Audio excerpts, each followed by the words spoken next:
Está no ar mais um A Contrapelo, seu podcast de ciências humanas. Esta lucha es por otra civilización.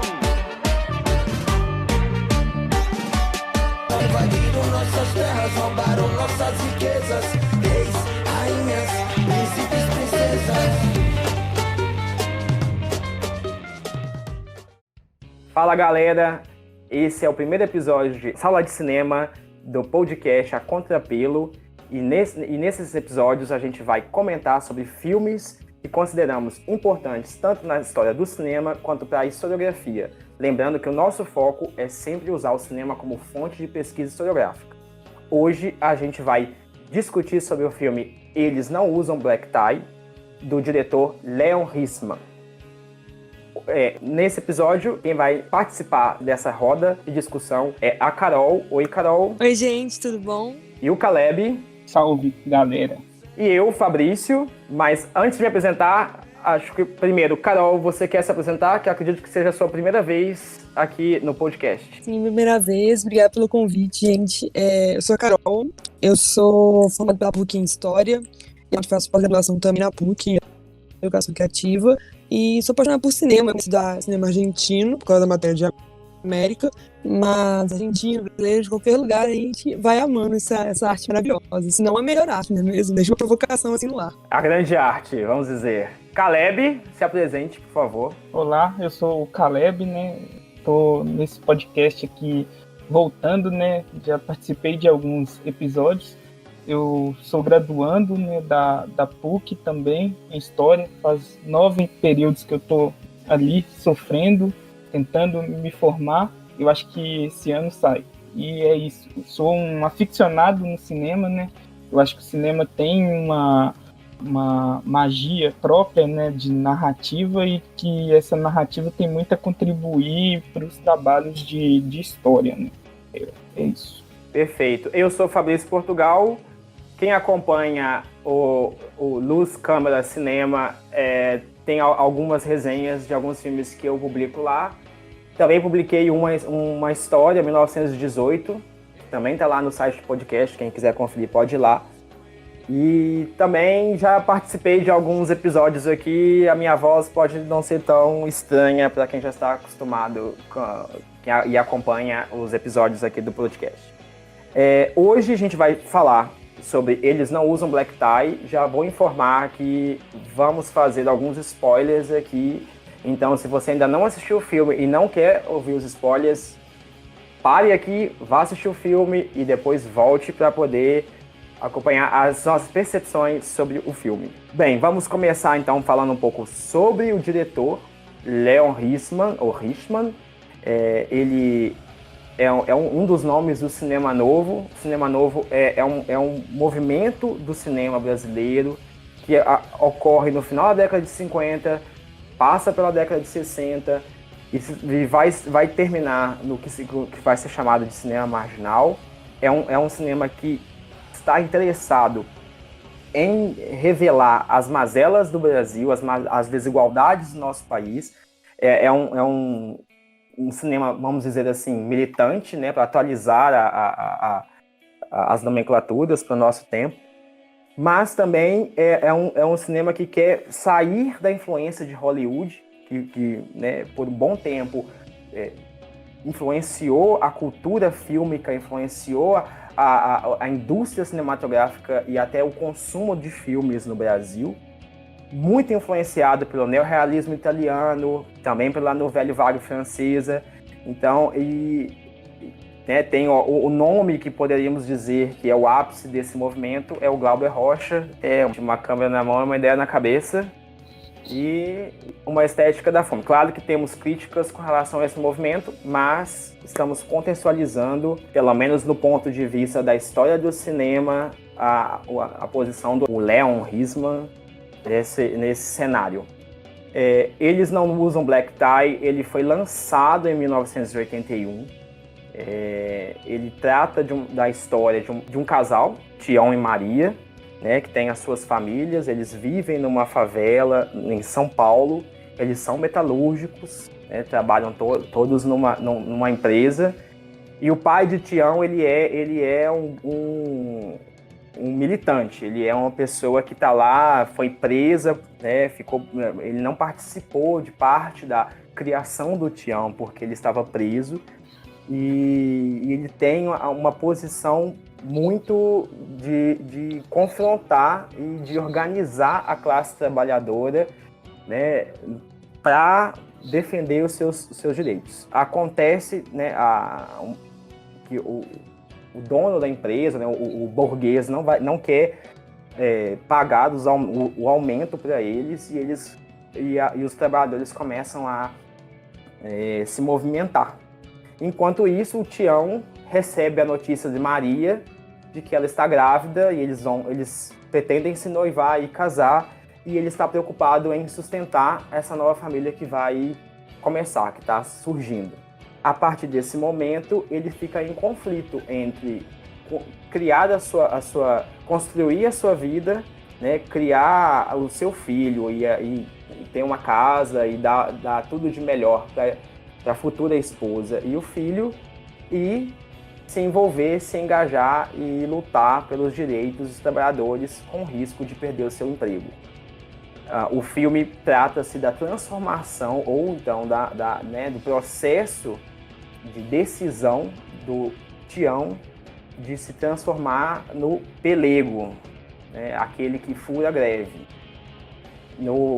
Quando a greve ela acontece, ela estoura, ele decide ir contra os grevistas, contra o próprio pai, e acaba perdendo a futura esposa, perdendo a família, porque eles não aceitam que ele seja um fura-greve. Carol e Caleb, vocês querem acrescentar algo na sinopse? É interessante, né, que o filme trata especificamente da história da classe operária, ou de uma história envolvendo a classe operária no Brasil, né, e que já era uma forma bastante usada tanto no cinema, né, europeu, quanto na literatura, né, para a gente lembrar, por exemplo, da obra Germinal, de Emile Zola, escrita no século XIX, ou de que também gerou um filme depois, ou alguns filmes como A Classe Operária Vai ao Paraíso, que é um filme italiano, ou até mesmo Metrópolis, né, a obra-prima do expressionismo alemão. E vem exatamente na esteira, né, do movimento. O filme ele é baseado numa peça de teatro, né, escrita pelo Gianfrancesco Guarnieri, que interpreta o Otávio no filme, e que quando ele escreveu essa peça de teatro e ele interpretou o Tião, e porque se passaram 20 anos, né, quase 20 anos entre a escrita, mais de 20 anos no caso, entre a escrita da peça e a adaptação para o cinema, e nesse período ele envelheceu, não podia mais fazer o papel de Tião, né, aí ele faz o papel de pai do Tião, que é muito interessante. E ele escreve exatamente adaptando essa questão da classe operária para a situação em que os operários viviam, tanto na época em que foi escrita, quanto também na época que foi feito o filme. E isso tudo a gente vai dissecar durante a nossa discussão sobre o filme. Carol? E como o Caleb falou, né, é um filme baseado na peça de teatro de 1950, e o título, Eles Não Usam Black Tie, é uma provocação, né, a esse teatro, né, de 50, que era um teatro das classes reacionárias, né. Então eles vêm com essa peça para realmente tremer as figuras daquela época, porque o que você via no teatro era personagem do rico, uma coisa quase europeu mesmo, e o que não é a realidade, né, brasileira do momento. Então eles vêm com essa peça para mostrar operários, negros, moradores do morro mesmo. Então, por isso o nome, né, eles não usam black tie. Perfeito. Então, passado esse momento da sinopse, vamos para a análise do filme. Antes da gente entrar numa análise mais historiográfica do filme, a gente vai contextualizar o período em que ele foi produzido. Caleb, você pode dar para a gente uma contextualizada desse período histórico? Como eu já havia dito, né, o filme Eles Não Usam Black Tie, ele é uma dupla representação, né? Porque, como o Fabrício bem lembrou, né, no último podcast que a gente fez junto com o professor João Furtado, o cinema ele representa tanto aquilo que ele quer representar, né, ou uma época passada que ele representa, quanto a época em que ele foi feito. E no caso do Eles Não Usam Black Tie, por ser uma adaptação, ele retrata exatamente a época de 1958, mesmo que ele tenha sido feito em 81, e às vezes a gente até meio que confunde, como se fosse uma obra atemporal do século XX, porque a luta da classe operária, ela durou desde o início, né, com a chegada massiva dos imigrantes estrangeiros no início do século, até o novo sindicalismo e tal, figuras importantes como Lula. Então ele poderia ser feito, esse filme, basicamente em qualquer época que ele cairia bem, né, salva algumas adaptações, né, mas a gente percebe que o filme realmente se passa mais ou menos nos anos 50, 60, porque tem uma parte em que o Tião, o Otávio, né, ele se refere ao Tião e fala que ele nasceu no período da ditadura, e ele refere que esse período durou 15 anos, e a ditadura que durou 15 anos, no caso, foi a ditadura considerada assim pelos trabalhadores do Vargas, né? Mesmo que tenha durado de 37 a 45, todo o período Vargas acabou passando como uma ditadura. E é também uma espécie de cutucação que o ator faz à própria ditadura militar, né? Porque o filme é de 1981, ou seja, ele provavelmente foi produzido algum ano anterior, ou seja, já fazia mais ou menos 15 anos que os militares estavam no poder naquele momento, né? No entanto, como a representação se refere mais à década de 50 e de 60, eu resolvi focar a contextualização, até porque por ser o período em que a peça foi escrita, eu achei que seria mais importante a gente falar desse período. Por quê? Porque algumas especificidades do século XX aconteceram exatamente nessa época, né? A gente, como historiador, a gente tem que adotar algumas demarcações, e essas demarcações são geralmente arbitrárias, né? E na historiografia, a gente convém chamar os anos que vão de 1945 até 1964 de anos democráticos, né? Por quê? Porque durante esse período, pelo menos formalmente, a gente teve eleições, a gente teve alternância de poder, mesmo que essas alternâncias de poder elas fossem carregadas de tensões sociais, né, tentativas concretas de golpe. No entanto, durante esse período não se concretizou o golpe militar, que veio só em 64, né? Então, estabelecendo essas demarcações, eu acho interessante a gente pensar o que mudou e o que tinha de específico exatamente entre 45 e 64. Inicialmente, vamos dizer assim, o que chamou mais atenção logo no início desse período é a tentativa do governo Vargas, logo no final do Estado Novo, de adaptar uma massa gigante de migrantes internos que desciam principalmente do Nordeste e do Norte para a região que se industrializava muito rapidamente, né? Com a criação das grandes estatais, como, por exemplo, a companhia, a CSN, né?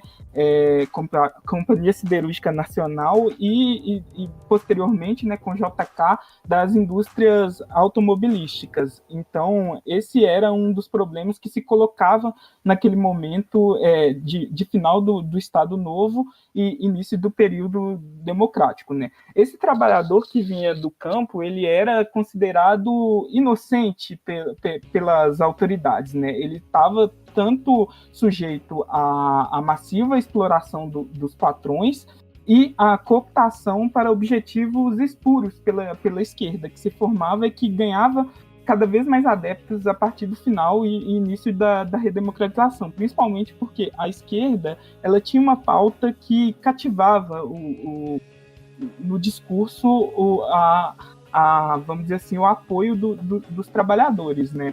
E principalmente a partir de 1943.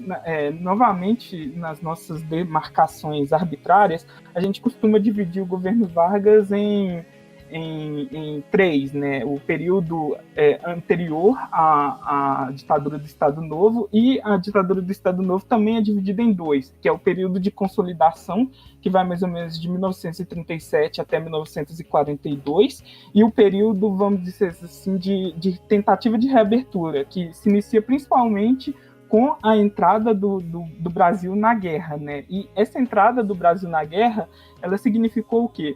Que o Brasil, a partir daquele momento, ele tinha que produzir em escala cada vez maior, exatamente para sustentar os esforços de guerra. E essa produção, ela só poderia ser aumentada se houvesse uma promessa de que, posteriormente, com a vitória dos aliados, né, na guerra, as condições dos trabalhadores melhorariam. O período do Estado Novo, como um todo, ele foi um período de alguns ganhos para a classe trabalhadora, no sentido social, mas foi um período em que, do ponto de vista político, houve muita repressão. Todos os sindicatos que eram muito fortes no período anterior ao Vargas foram corporativizados e foram criados.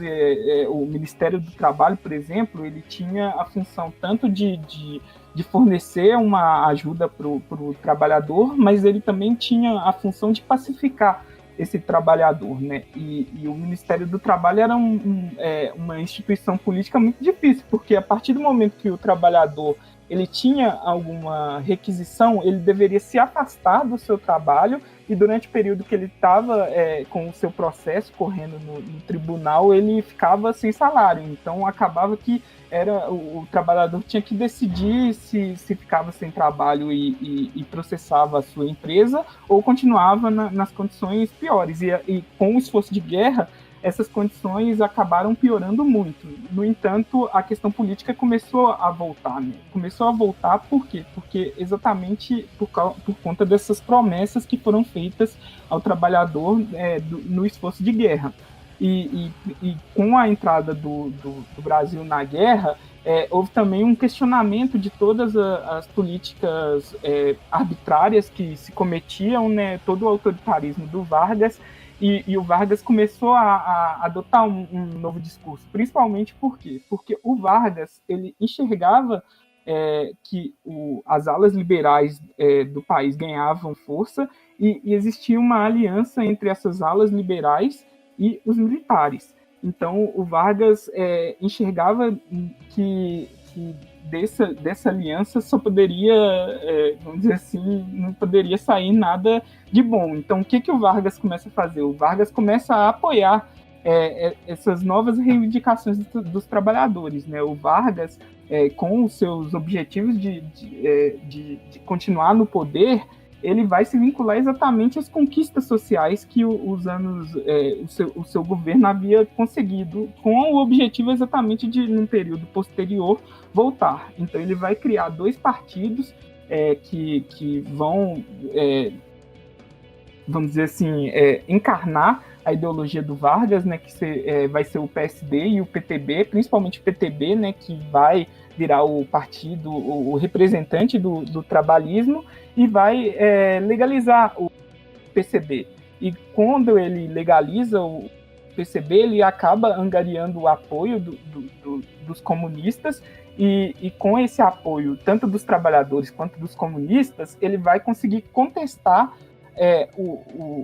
os liberais, que sempre foram uma oposição ao governo Vargas, né, porque os liberais no Brasil sempre tiveram posição totalmente antipovo, né? Eles foram contra todas as propostas que procuravam regulamentar as relações de trabalho, e o Vargas vai exatamente se apoiar nesse seu legado social e vai começar a abrir para um legado de abertura política, e vai se apoiar exatamente nessas suas conquistas sociais. Então, quando o Vargas cai, acaba que o Partido Comunista Brasileiro está legalizado, o PTB está criado e o PSD também está criado. Então, as iniciativas vindas dos próprios trabalhadores, que durante 15 anos sofreram fortes repressões, elas começam a acontecer.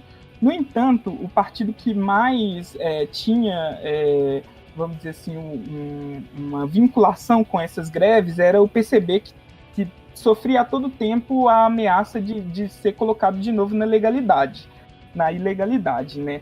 Então, os dirigentes do PCB, eles resolveram apaziguar as massas institucionalmente, até porque existia naquele momento uma orientação vinda de fora, principalmente do Partido Comunista da União Soviética, de que os comunistas eles não deveriam fortalecer uma revolução socialista inicialmente, eles deveriam apoiar as burguesias internas para que elas fizessem a revolução e só posteriormente, quando as forças produtivas estivessem mais avançadas, a revolução poderia acontecer.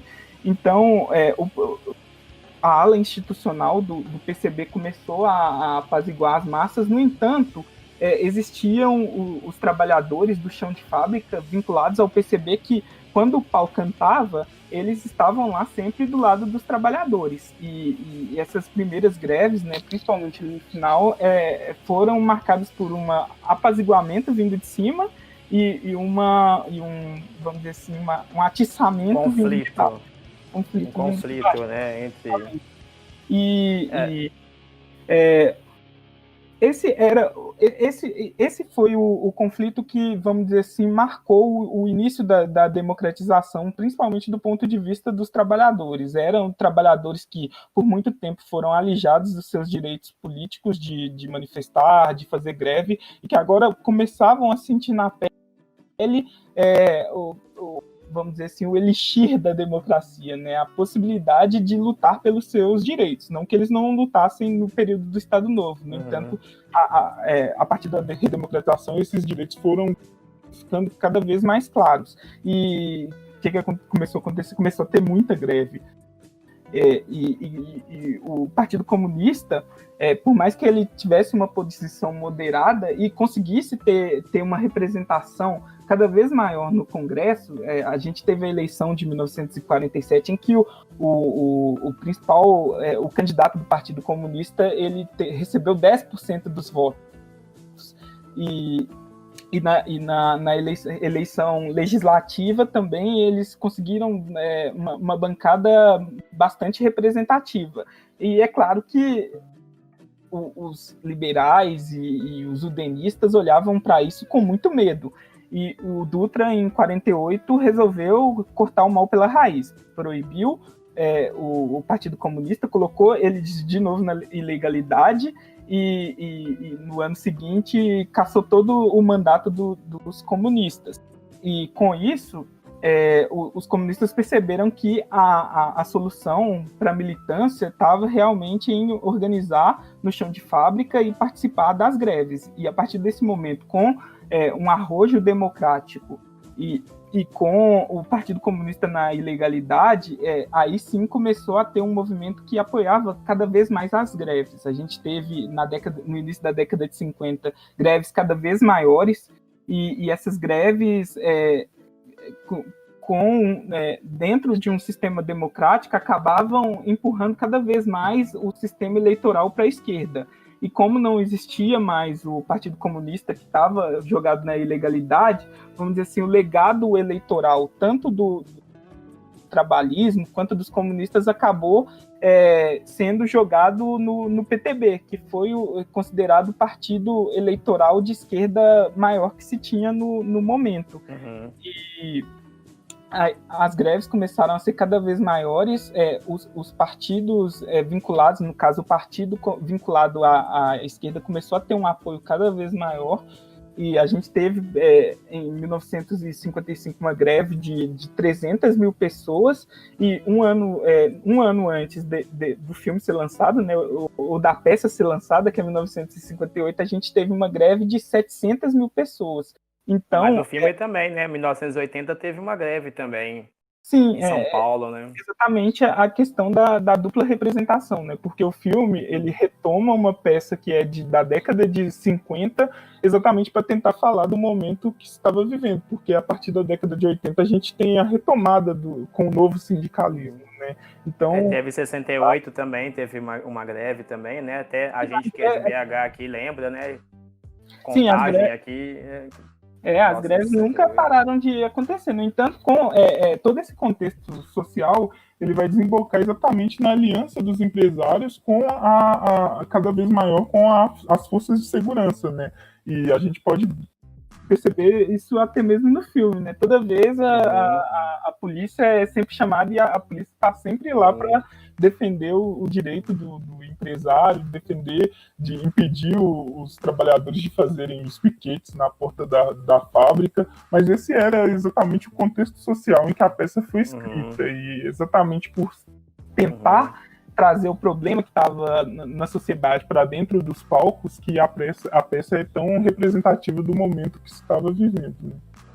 Eu acho interessante você colocar esse contraponto, né? A peça num período, o filme em outro período. Me fez lembrar também 1917, todas as movimentações que começaram lá com os anarquistas italianos e tudo mais, né? Ver como que a trajetória da luta e da organização trabalhista no Brasil, às vezes ela vai um pouco distante das questões partidárias e políticas e tudo mais. É bem interessante isso, lembrando que 80 é um período de ditadura, né? Vamos ter a ditadura, o golpe em 64, e ver como que o filme tanto o período, a forma como ele é produzido, o período que ele é produzido, ele vai ser influenciado, como as coisas que ele vai representar na imagem, né? Cinema, a imagem é tudo. É muito interessante que só uma última palavra, né? Que o filme, inclusive, serve também para... Porque essas greves, elas não eram unitárias, né? Elas eram greves em disputa, como eu mesmo falei, que o Partido Comunista, às vezes, tentava moderar. E a gente vê no filme, às vezes, alguns militantes tentando moderar, outros mais radicais, e o movimento operário no Brasil ele nunca foi unitário, né? Como você falou, os anarquistas, tem os sindicalistas católicos e tal, e eu acho que o filme representa isso muito bem. Verdade, é exatamente isso. O movimento operário, o movimento dos trabalhadores camponeses, são vários, né? São movimentos, não é um único movimento. Mas, Carol, você que trabalha com o cinema, pesquisa o cinema e o uso do cinema para a história, fala pra gente um pouco de uma análise historiográfica eles não usam black tie. O que a gente pode, como historiadores, extrair desse filme, interpretar desse filme? Bom, né, antes eu vou elogiar o Caleb, que foi, assim, excelente, né? Aula de história, Maravilhoso. assim, maravilhoso, nossa senhora. Então, gente, eles não usam black tie, assim, já falei com os meninos antes, é muito pano na manga que dá esse filme, assim, são inúmeras discussões que você pode acabar levantando, porque é um filme muito, muito, muito bom mesmo. E aí, sei lá, eu decidi organizar por 3 eixos temáticos, vamos dizer assim, os 3 mais fortes, os 3 principais, né? Seria, né, o cotidiano dessa classe trabalhadora, né, e o mundo, né, que eles estão inseridos, esse mundo do trabalho, o movimento operário, né, e a crítica à sociedade, né, que ele faz esse filme. Então, um pouco sobre o cotidiano da classe trabalhadora, gente. O filme ele é muito, muito, muito bem construído, porque nos diálogos, nas imagens, na trilha sonora, tudo isso faz com que você sinta a realidade daquelas pessoas. Você sente um cotidiano muito sofrido, você sente uma tensão o tempo inteiro, você sente os conflitos que existem naquela sociedade, você sente os conflitos que existem naquela família, né, do Tião e do Otávio, sempre batendo de frente um com o outro. Então, e o cenário que eles vivem, né, que é no morro, e todas as casinhas são muito pequenininhas, né, traz uma coisa de desconforto, traz uma sensação de sufoco, porque é muita gente dentro de uma casa que é muito pequena. Então, todo o filme é muito trabalhado nas emoções, né, de quem está assistindo, do telespectador. É muito bem trabalhado em tudo isso, né, então é muito interessante que, assim, é uma casa muito pequena, né, com 4 pessoas, e a própria Fernanda Montenegro fala, né, que onde come 4, come 5. Então, e assim, é muito interessante as reuniões familiares que acontecem, né, elas normalmente acontecem em horários que não tem muito tempo para diálogo, porque eles sempre falam isso durante o filme, inclusive, né? Porque eles sempre falam, pois amanhã é dia de trabalho. A pessoa fala, vamos no bar. Ele fala, não, amanhã é dia de trabalho. Então é uma frase que frequentemente é repetida no filme, né? E aí as relações entre as pessoas, né? Quando estão no trabalho, acontece muito no bar, né? O tempo todo o filme mostra esse bar e compartilha muito sobre a bebida, né? Que a bebida é um artefato, né? Uma forma de amenizar todo o sofrimento daquela população dos trabalhadores, né?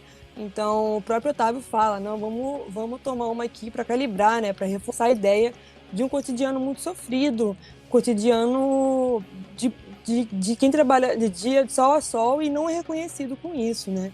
Então, o Otávio faz isso, os demais trabalhadores da fábrica fazem isso, o pai da Maria, ele é alcoólatra, né? Dá a entender que ele é alcoólatra, tudo isso usando a bebida como, vamos dizer, uma forma de escape daquele cotidiano, que não é um cotidiano que eles gostam. E quem que é o personagem que foge disso? O Tião, né? O Tião é um personagem que vai no bar, obviamente, mas ele, no início do filme, inclusive, aparece ele saindo do cinema com a Maria. Então ele foge um pouco disso, desse circuito, né? Casa, fábrica, bar, né? Mostrando já desde o início do filme, né? Uma desvinculação com a classe, né, operária, com a classe trabalhadora, né? Um outro tópico também que é muito discutido, né? É o mundo do trabalho, né? Porque, né, o núcleo metalúrgico, né, da fábrica deles é o grande destaque do filme. Só que é muito interessante que mal mostra cenas deles em si trabalhando ali naquele momento, né? Ele não enfatiza a linha de produção, essa linha de montagem. Mas quando mostra a fábrica, mostra exatamente como eu falei, né? Mostra uma iluminação muito precária, dá uma sensação de falta de ar, de péssimas condições de trabalho, tem pouca luz, o próprio som que a fábrica faz é muito, muito alto. Então isso para aumentar a percepção do que os trabalhadores estão passando, né? Um dos maiores destaques, eu acho que eu dou para essas cenas da fábrica são os encontros que eles têm no vestiário, nos refeitórios, na entrada e na saída dos estabelecimentos, né? E provavelmente são nesses diálogos que repousam a grande crítica que o filme faz, né? O papel do sindicato na organização operária, né? Dos partidos de esquerda dentro do sindicato. E também existe essa discussão, como o Fabrício falou, do paísmo, né? Tanto dentro do sindicato quanto na própria fábrica, né? E esse filme, eles não usam Brechtal, ele está muito afinado com o momento que foi produzido, né? Pois, como o Caleb falou e o Fabrício também falou, né, há uma grande organização de trabalhadores ocorreu principalmente nessas fábricas e não pela ação sindical, já que os sindicatos estavam controlados pelas autoridades naquela época, né, porque é um filme que se passa em 1981. Então, traz essa crítica também, talvez, à ditadura militar brasileira. Eles falam muito também sobre a questão do arrocho salarial, né, o Tião e o Otávio discutem bastante com relação a isso, porque talvez essa também é uma questão muito forte do filme, né? O confronto de pai e filho que acontece o tempo inteiro. O Otávio, né, o pai, ele é muito consciente, né, que os ganhos são maiores com os da classe. Obviamente ele não é igual o italiano, que quer botar fogo em tudo. Para as máquinas, não vão mais trabalhar, ele é um... O anarquista. Ele é um homem... O anarquista, ele é um homem mais pé no chão, ele sabe que, assim, os trabalhadores não são tão bem organizados, então ele é a favor da greve, mas com muita calma, com muita cautela, né? E o Tião, ele é totalmente oposto, né? Ele discute, né, que ele acredita muito mais no individualismo, né? Ele acredita muito mais no dele, né? Do que como o contrário do pai, né? Que acredita muito mais que os ganhos são da classe. E o Tião, ele é muito mais individualista. Ele pensa muito nele, ele pensa muito na Maria também, então ele pensa muito na família dele. O tempo inteiro, o filme é claro que ele não é como o pai ou como os amigos do pai. Então, e o último, né? Esse último tópico que a gente pode trabalhar, né? Um dos últimos, né? Porque, meu Deus, gente, esse filme dá muito coisa com qualquer lugar para conversar. Se deixar esse podcast, vai amanhã, tanto que a gente pode falar sobre ele, né? Que é sobre esse movimento operário.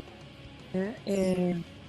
Nesse núcleo metalúrgico que a gente tem, né, tem essa questão da greve, que é o debate principal do filme, né? Tem essa divisão entre operários que aparecem nas cenas, né? Quando eles discutem, como eu falei, no vestiário, ou quando eles saem do sindicato, ou quando eles vão, até mesmo quando eles vão jogar bola, essa questão está sempre muito presente, né? E reflete uma crítica ao sindicalismo da época, né? Porque de um lado há os partidos de esquerda, né, partidos comunistas criticados, né, pela extrema burocratização ou pela opção de agir violentamente, né? Os operários procuram um movimento que implicasse em sua essência, em sua luta pelas questões econômicas e salariais dessa época. Um outro quesito muito, muito forte no filme é a violência policial. Ele é discutido em todos os momentos do filme, que aparece pelo menos essa violência policial quando um assaltante entra dentro do bar para poder fugir da polícia, a própria polícia na porta da fábrica no dia da greve. Então essa violência é muito nítida, né? Ela é muito discutida, né? Então a gente tem essa violência policial muito forte, discutida ao longo do filme, que é muito presente, e tem uma cena final muito forte, muito marcante, que eu não quero dar mais spoilers do que a gente já deu, então vou deixar só assim no ar, para dar uma curiosidade maior para quem quiser assistir. Mas a gente vai falar dela daqui a pouco. Então, por enquanto... Aguardem, então, a curiosidade fica por enquanto... Aguarde. Então, por enquanto, fica na curiosidade. Daqui a pouco a gente fala dela, então. E aí, eu acho que é muito interessante falar um pouco dos personagens femininas desse filme, né? Porque é a Fernanda Montenegro e a Beth Mendes. Então, a Fernanda Montenegro, né, ela faz a Romana, que é a mulher do Otávio, a mãe do Tião. E ela, no momento que o Tião fala que vai ter greve, né, no dia que eles vão pra greve, o Otávio vai furar a greve, o Tião vai furar a greve, o Otávio vai furar a greve, ela dá muitas recomendações, né? Então ela fica o tempo todo muito preocupada. Ela é uma mulher que é muito preocupada, ela passa isso. É como se fosse uma mulher que sofreu muito ao longo da vida e aprendeu muito com esse sofrimento, então ela fica o tempo todo assim, com medo, porque principalmente os mais jovens que não entendem o que ela passou, provavelmente. Então, ela fica o tempo todo assim falando para levar documento, para mostrar quem eles são, fala muito sobre leva o endereço, porque se acontecer alguma coisa, logo ela fica sabendo. Então, é uma mulher que passa joga mesmo. As cartas também no tarô, né? Ela joga as cartas, guarda as cartas pro marido não ver, depois joga. Então, é uma mulher que é muito aflita, ela tem uma preocupação muito grande com a família, né?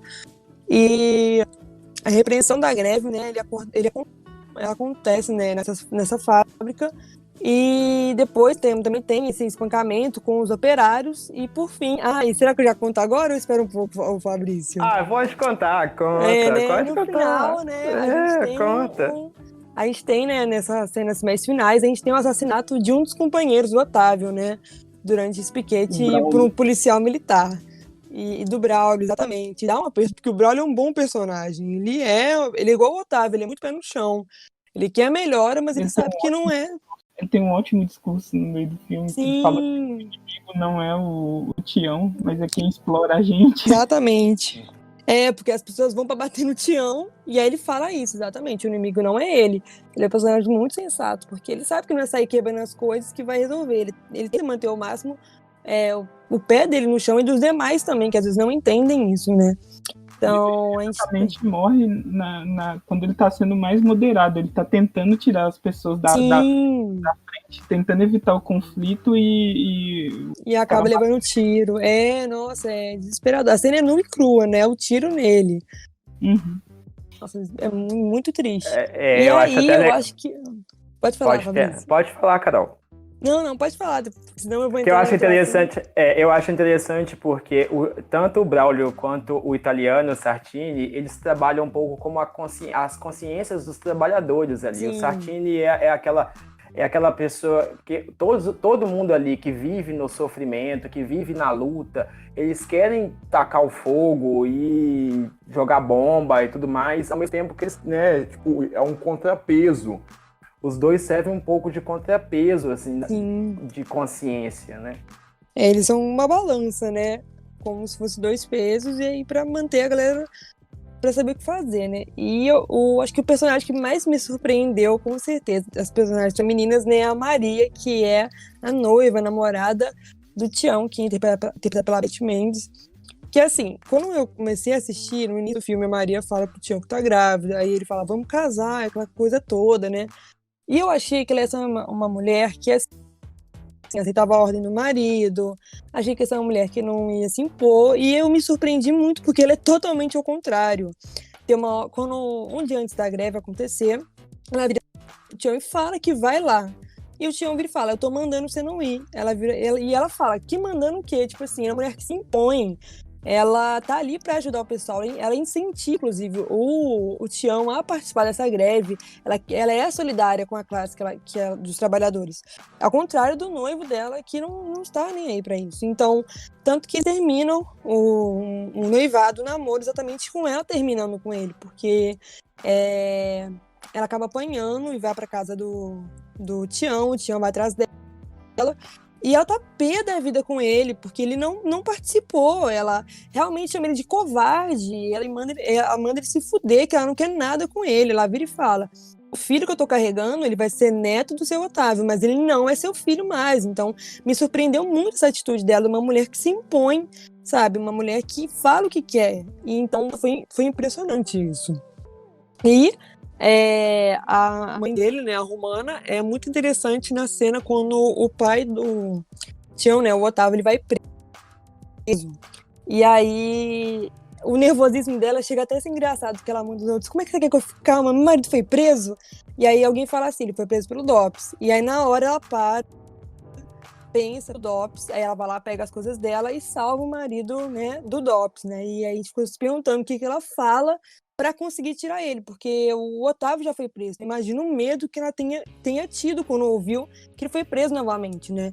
Então, demonstra que é uma sociedade civil que havia perdido o medo, provavelmente, né? E que estava pronta para lutar por uma liberdade dos seus direitos. Ela vai atrás disso, do marido dela.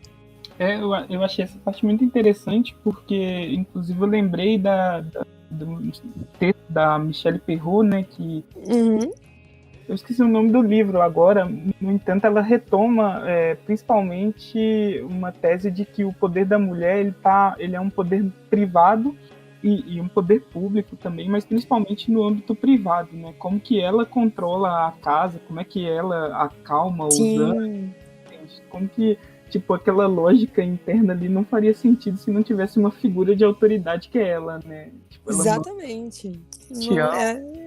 Sim, ela manda em tudo. No início do filme, quando tá todo mundo na sala de madrugada, ela chega e manda todo mundo embora. Todo mundo obedece ela ou nada. Ela é uma mulher que, assim, mostra uma garra muito forte. Ela estrutura a casa, e é muito né? bom. De certa forma, Exatamente. ela é a estrutura da casa. Exatamente. E ela sai na rua exatamente quando o Tião vai preso, né? E que era também uma questão que a Perrault trabalha, né? Que quando dava ruim pros homens e tal, as mulheres saíam pras ruas para protestar e tal. Achei muito interessante. E ela vai buscar ele do DOPS. E é muito interessante que, assim, no final do filme, quando o Tião e o Otávio se encontram depois da greve, né? O Otávio expulsa o Tião de casa, né? Não por... Eu acho que ele sente a coragem do Tião por fazer aquilo, mas fala, fura a greve, não mora aqui nessa casa. E aí a Fernanda Montenegro vai falar com ele. Então, tipo assim, ela tem esse papel ainda de mãe, mas ao mesmo tempo ela continua com o que ela defende, né? Que é com o marido dela ali. Que é lutar pela classe trabalhadora. Então, e é muito interessante com aquilo que ela acredita, né? Sim, com aquilo que ela acredita. Então, ela tem aquela coisa de mãe, ela vai falar com ele, ela até chora, ele chora, mas ela não por causa que é no que ela acredita que eles têm que ficar ali. Então, enfim, gente, o filme dá para debater bastante coisa, é muito maravilhoso. Sim, ele é perfeito, assim, tipo, em muitos aspectos ele é muito bom, né? Ele trabalha muita coisa que a gente pode estudar, tanto numa pesquisa acadêmica, quanto, né, na mesa do bar, ou então... Sim, nossa, com certeza. E eu acho interessante a gente já para caminhar no nosso último momento, né, as nossas percepções pessoais e um pouco de linguagem técnica, cinematográfica, vai dizer assim. Tem muitas coisas que são muito interessantes nesse filme, né? Desde o início, na primeira sequência, que o Tião sai do cinema com a Maria, e aí cai a chuva e dá aquela tensão, aquela construção daquela tensão ali, de que ela vai dizer que ela está grávida, o próprio Tião que está sujo de lama, a construção até mesmo das roupas, da cor das roupas do Tião, quando ele vai se transformando, ele vai se assumindo, entre aspas, aí, de pelego e vai lutar. Isso é algo assim muito bom, muito interessante, né? O filme ele trabalha, né, muito com os planos muito próximos né? Vamos lembrar que a câmera de certa forma é o olho do espectador, é o nosso olho. Nós estamos participando da cena, né? E nós não estamos só vendo a cena, a gente está participando dela de alguma forma, a gente está olhando a partir do olhar da câmera, né? Ela é o nosso olho, a gente pode dizer assim. Então, ela está sempre muito próxima da gente, né? As situações que ela está mais distante é para mostrar a fábrica, para mostrar a dor né, da morte do pai da Maria, do Braulio, né? Mas, todo momento, a gente está cara a cara com os personagens, a gente está no mesmo, né? Para mostrar, talvez, que somos iguais, né? Nós, a grande maioria do Brasil, vive essa situação, mesmo que não queira encarar, mesmo que não esteja num ambiente, como a Carol falou muito bem, sufocante, da fábrica, né? A gente está ali, são coisas que são muito comuns, né? A nossa realidade. Mas tem uma cena também que eu gosto muito, que eu achei que o spoiler fosse, Carol, essa cena, mas não foi, mas você também deu um dos maiores spoilers. Que é a cena em que, depois que o Braulio morreu, tem um velório, e aí está Romana e Otávio na mesa da cozinha. Então já aconteceu toda a situação, né?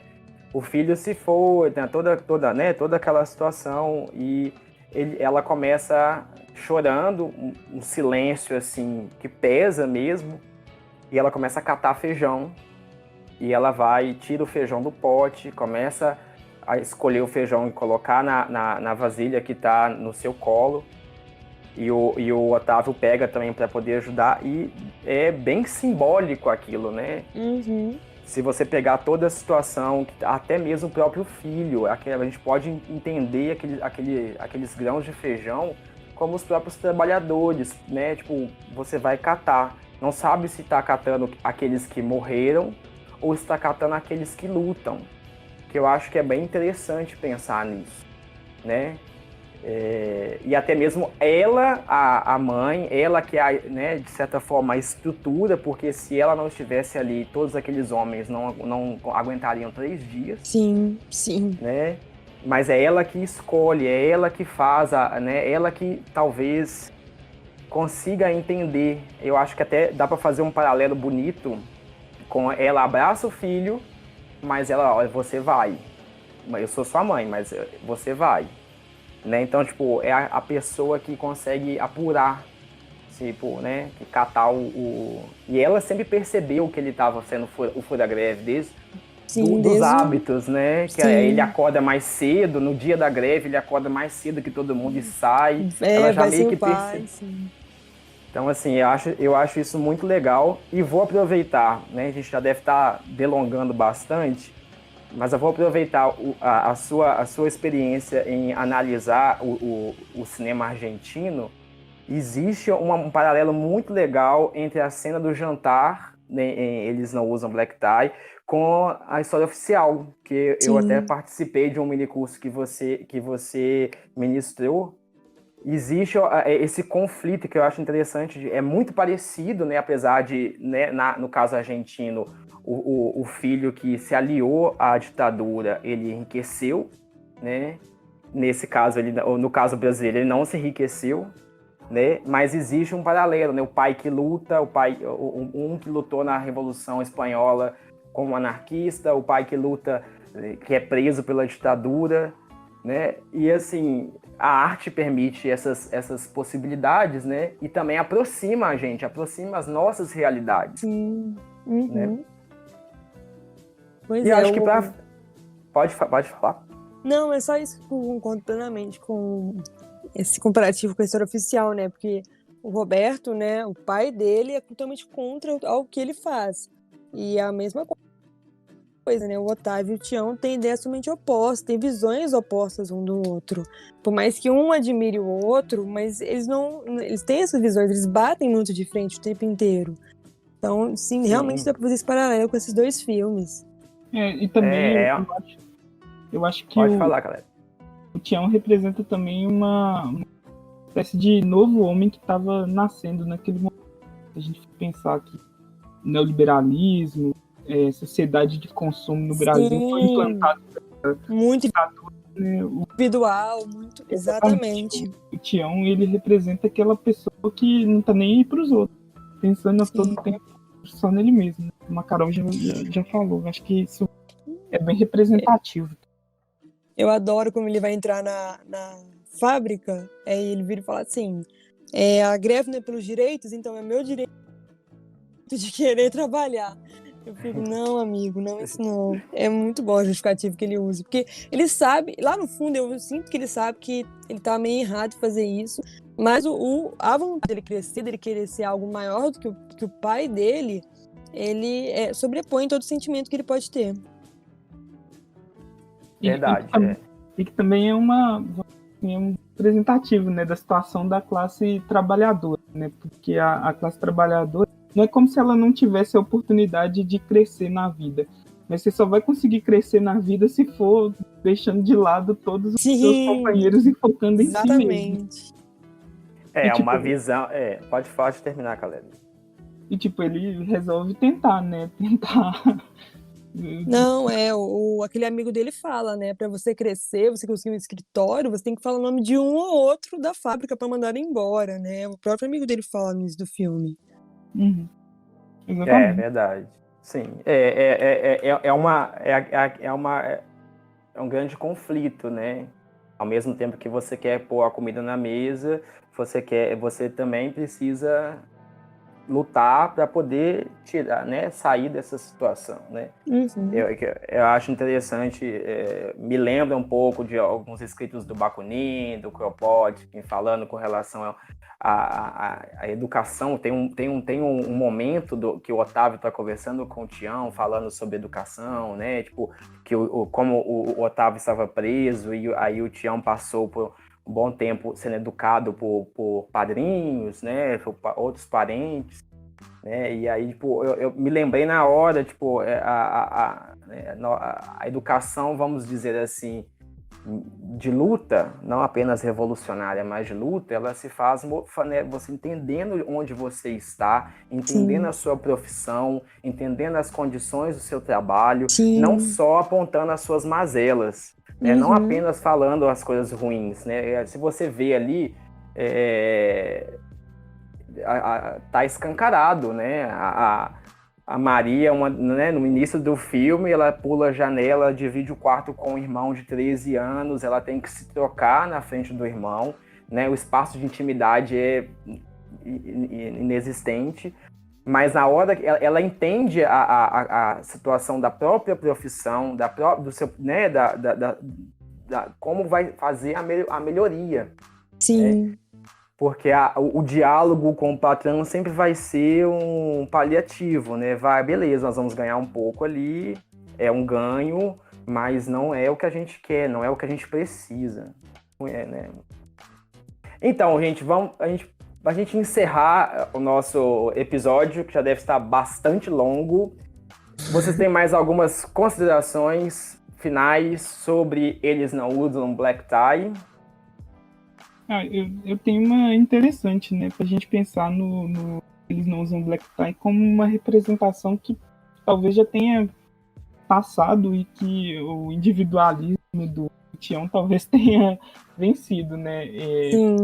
A gente pensa, por exemplo, os trabalhadores hoje em dia, eles meio que alguns, né, principalmente os que eu convivo, eles acham que já nasceram com os direitos, né? Se a gente for pensar no 13º, fundo de garantia, tempo de serviço e tal, isso foi tudo resultado dessas greves, né? De pessoas igual o Otávio, que lutaram a vida inteira para conseguir as conquistas e que foram seladas com grande suor, né? E gente igual Tião acabou que só atrapalhou, no caso. A gente pensar nisso, né? Que no final, por mais que o individualismo tenha vencido, a gente ainda tem um resquício que tentam tirar a todo momento de pessoas igual o Otávio. Pensei. Carol? Então, eu concordo plenamente com isso que o Caleb falou, muito bom, né? Os sindicatos, acho que hoje em dia, né, falando de uma maneira mais generalizada, né, os sindicatos acho que eles não conseguem mais representar a classe operária, né? Porque a maioria da população economicamente ativa se encontra em setor terceirizado, né? Então, o movimento operário, eu acho que não conseguiu superar muito bem as inúmeras dificuldades que aconteceram ao longo dos anos, né? E a atual estrutura do mercado de trabalho coloca o trabalhador, outras tantas, né, para o trabalhador resolver. Então, acho que a fala do Caleb é muito pertinente. E eu, como eu falei nisso, sou formada em História e sou formada em Licenciatura, e eu super usaria esse filme em sala de aula, seja para um ensino médio ou até mesmo para a faculdade mesmo, que é um filme que tem muito a agregar à visão das pessoas, né? O que a Carol falou é interessante, né? Porque recentemente a gente teve a greve dos entregadores de comida, né? Do pessoal que roda no iFood, Sim. e tal. E a gente teve praticamente a mesma discussão que se tinha, né? Muita gente falando que, não tem que apoiar nada não. Se você quiser ajudar, você tem que dar gorjeta e tal. E os trabalhadores mesmo estavam fazendo a própria linguagem, né? Que é uma linguagem mais adaptada para o contexto que a gente vive, né? Eles tinham as próprias demandas e estão formando sua própria forma de luta, né? Que é um pouco diferente, mas que ainda traz a luta contra o capital no cerne do problema. Sim. É muito eu tenho muita interessante o que você visão falou. que... Pode falar.